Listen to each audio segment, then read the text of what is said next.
Hey everyone, what's going on? JK Money here, back with another video. I apologize that I haven't made a video for quite some time. Technically, it's been since last year, but last time I made a video was in December. I apologize for that. Just so you know, I graduated from university. I have 2 degrees, and I am now in my profession, and I'm now in my career. And since I've been in my career, I've been a lot more busy. I've been prepping a lot, planning a lot, and also with my career, it comes a lot of extracurricular activities that I have to do. So I apologize. I'm going to try to pump out as many videos as I can. For the people who enjoy them, not many people have been watching me because I'm not really established, but I hope you do like the content. And I'm going to try to make 1 to 2 a week. It all depends on my schedule, and then lately, just because I've just been starting, it's been kind of hectic and kind of busy. So yeah, I just want to get that out of the way. So, 2015 is here, 2014 is gone, and the future of gaming looks bright on both Xbox and PlayStation. I would say it looks a little bit more brighter on PlayStation, just because if you look at the exclusive they have lined up, they have Q1, Q2, Q3, and Q4. They have a pretty solid lineup. Xbox, they don't really have much Q1 and or Q2. They have more Q3 and Q4, but they still have something to look forward to. So my question is, what games are you looking forward to this year? What games are you looking to buy, either exclusive or multi-plat, for 2015? Me personally, there's a lot of games that I want to buy, and thankfully, since I'm a profession now in my career, I'm able to buy probably all the games that I want. The first on my list would be The Order 1886. Graphically, that game looks phenomenal. I would say that it holds a new high standard for what games should look like and are going to look like. Rise was claimed as the king last year for the best game with graphics by some YouTubers. I think The Order 1886 takes it away completely. That game looks directly like a CG movie. Going from cutscene to gameplay looks 100% seamless. Graphically, it just looks outstanding. It looks CGI. It's unbelievable what Ready at Dawn has done with that video game. Another video game that I'm looking forward to for 2015 exclusive wise is Bloodborne. Bloodborne is going to be a big Sony exclusive because it's like Dark Souls, it's like Demon Souls, and that's something that I like, and that's something a lot of fans like as well. When I look for games, I look for longevity. I look for games that are going to last me quite a while. I don't get bored with video games. I don't like games that are like 8 to 10 hours. Granted, there are a lot of games that are 8 to 10 hours that I love, but I like some longevity. I like games like Skyrim, Fallout, etc. So I'm really looking forward to Bloodborne. And just recently, the developers claimed that there's going to be, or confirmed there's going to be 5-player co-op or something with online play. That's going to be phenomenal, and that's going to increase the game's length enormously. Multi-platform wise, there are 2 games that are tied for my #1 spot. The first one is Batman Arkham Knight. Batman has finally been done right, and those video games are the best superhero games that have been put out in the longest time, and in fact, I would say ever. The gameplay is good. The gameplay could be a little bit better, just because it seems a little easy later on in the game. You're pushing square and just moving the left analog stick, but the real reason why I want to play the game is because of the story. I want to know who the Arkham Knight is. I want to know what's going on in the game. The story looks phenomenal. The story for Arkham Asylum and Arkham City, it was good, but this one looks like it takes a step or a notch up on the story-wise and gameplay-wise, and it looks like it's going to be amazing. My #1 pick, well, that's tied for #1, without a shadow of a doubt, is Metal Gear Solid 5: The Phantom Pain. 100% cannot wait for that game to come out, and I'm kind of pissed off just because we don't have a release date yet. I'm eager to play this game. I want to put it in my system. I want to try out the game, the gameplay mechanics, more importantly, the story. I love the Metal Gear franchise. I love all the Metal Gear games from Metal Gear 1 to Metal Gear Solid 4 Peace Walker. I love those games. Those are my favorite. I have fond memories of playing those games with my best friend. Just to put it to the context a little bit, I'm 26 years old, and I've known my best friend for 24 years. So I've known him since I was 2 years old. And one day we were in junior high, and we decided to skip school. Now, word of advice: don't skip. Your teachers work very hard to prep lessons, units, follow the curriculum, etc. Don't skip. Don't be me. Don't do that. Teachers work extremely hard. Don't skip. But yeah, so sadly we skipped, and by chance we rented Metal Gear Solid 1.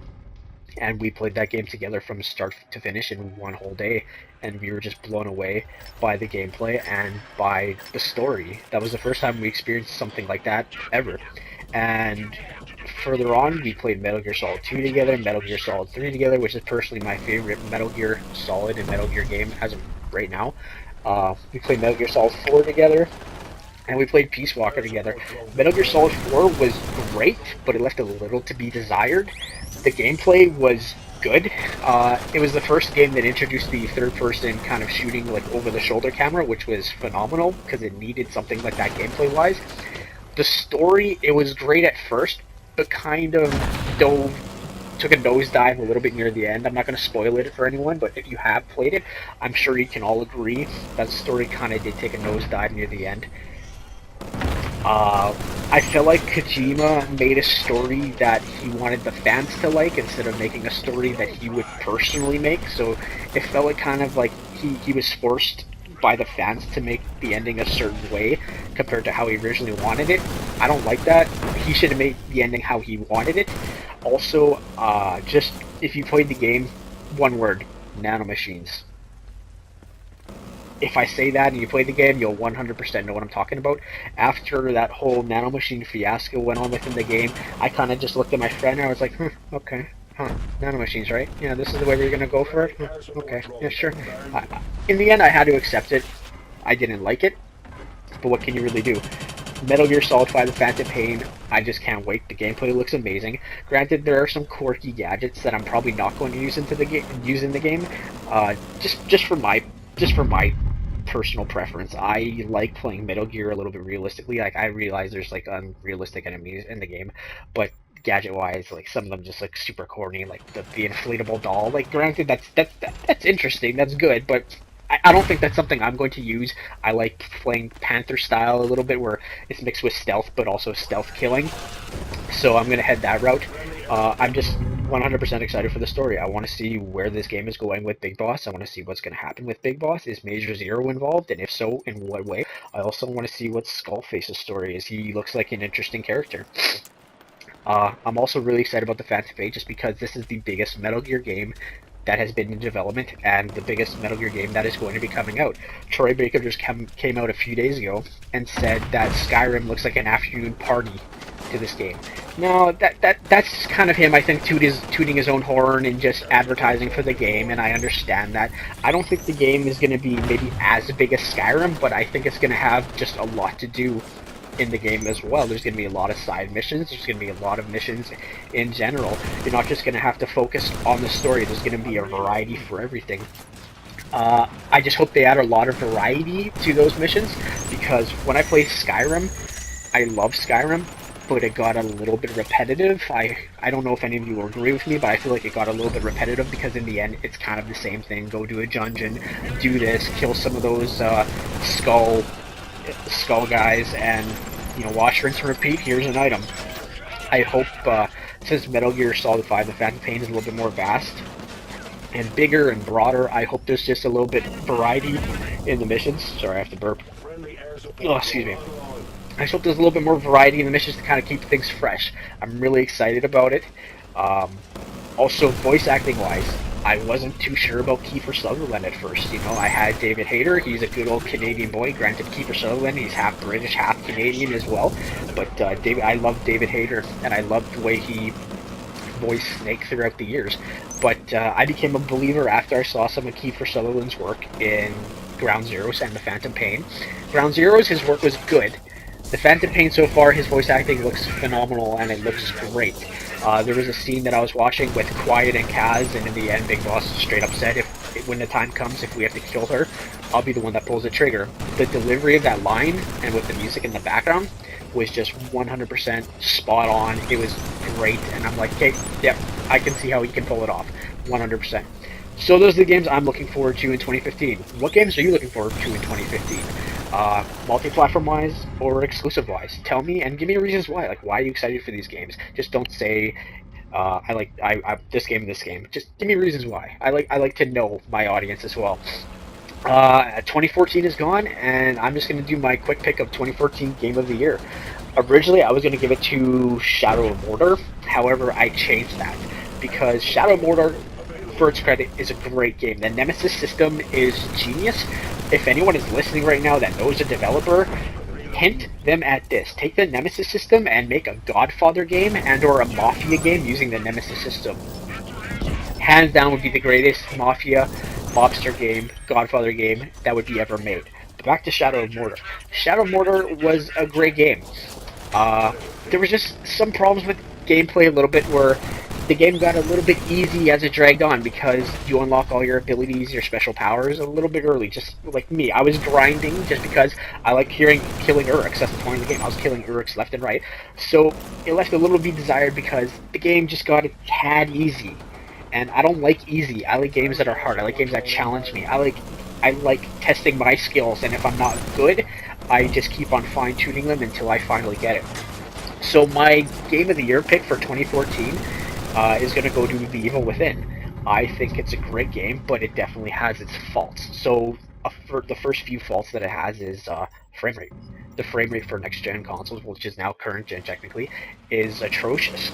There's no reason why it should be dipping below 30 frames per second. It either should have been 30 frames unlocked to reach 30 and above. If they couldn't reach 30 and above, it should have been locked just at 30, no dips whatsoever. Also, another knock on the game was texture popping. I dislike texture popping. It should not be happening at all either, especially in cutscenes. There's texture popping in cutscenes. No, you should not have texture popping in cutscenes. In gameplay, I can understand why, but a game like Evil Within, where it's kind of linear and corridor-wise, I don't see how why there should be texture popping. There shouldn't be any whatsoever. However, I picked it for my 2014 Game of the Year just because the gameplay was phenomenal and so was the story. The gameplay was challenging. It didn't hold your hand. Games these days, for the current audience, it holds your hand. It tells you what to do, how to do it, etc. This game doesn't hold your hand. This game is kind of a throwback to the old Resident Evil games and to the old genre of survival horror, where you have to kind of figure everything out on your own, and it's difficult. The first difficulty that you can choose is actually pretty hard and difficult to master. Plus the enemies are widespread and they're difficult to take on. Another thing I like about the game is the actual gameplay as well, because killing those, I wouldn't say they're infected, I guess they're more kind of like zombie characters, is satisfying, and they're animated really well. There were times where I shot my pistol and I split one of the undead characters' heads wide open, but they're still coming towards me, and the gore was done phenomenal. You could see literally inside their head and see the brains falling out. It was absolutely perfect. Story-wise, the game was a mindfuck. Now, if you want a game that is going to mindfuck you, play this game, because this game is a mindfuck.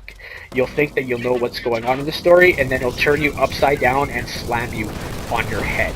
That's the type of game it is, and those are the types of games that I love and fell in love with when I was a child. I love challenging games, and I love games with great story, and also story where it's kind of complex and complicated, where you don't know what's going on all the time. So that's my pick for 2014 Game of the Year. So what's your pick for 2014 Game of the Year? Is Evil Within, is it something different? And why is it this certain way? Or why is it that certain game? For the people who have commented on my previous video, thank you very much. Whoever watches this video, you know, if you want to give me some feedback, if you want to know what kind of content you want to see, if you want to see certain games that I have, I can play and comment on them, you know, just type in the comments below. Subscribe if you want to. I don't care. It's totally up to you. I'm not going to force you to subscribe. I don't like that anyways. So I'll take it easy. I'll check you guys in a few days and try to make another video. By the way, this is Killzone Shadowfall for PS4. Highly underrated. If you have the opportunity, go pick this game up because the multiplayer is phenomenal and fantastic.